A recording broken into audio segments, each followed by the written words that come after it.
কাছাড়ের শ্রীকোনায় ব্যবসায়ীকে গলা কেটে হত্যা, এলাকায় চাঞ্চল্য।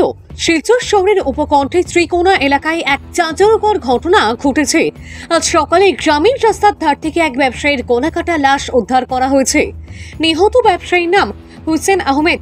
এই ঘটনাকে কেন্দ্র করে পুরো এলাকায় ব্যাপক চাঞ্চল্য ছড়িয়ে পড়েছে। জানা গেছে, নিহত হুসেন আহমেদ শ্রীকোনার ডেলি বাজারে একটি মুদিখানার দোকান চালাতেন। প্রতিদিনের মতো গতকাল রাতেও তিনি দোকান বন্ধ করে গোড়াবস্তি এলাকার নিজের বাড়িতে ফিরছিলেন। ধারণা করা হচ্ছে, বাড়ি ফেরার পথেই দুষ্কৃতীরা তাকে নৃশংসভাবে হত্যা করে।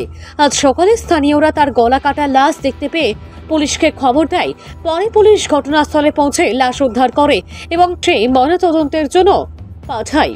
প্রাথমিকভাবে পুলিশ অনুমান করছে এটি একটি পরিকল্পিত হত্যাকাণ্ড, তবে হত্যার উদ্দেশ্য সম্পর্কে এখনো নিশ্চিত হওয়া যায়নি।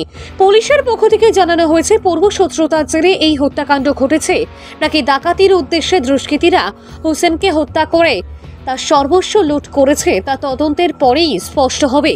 ঘটনার তদন্ত শুরু করেছে পুলিশ।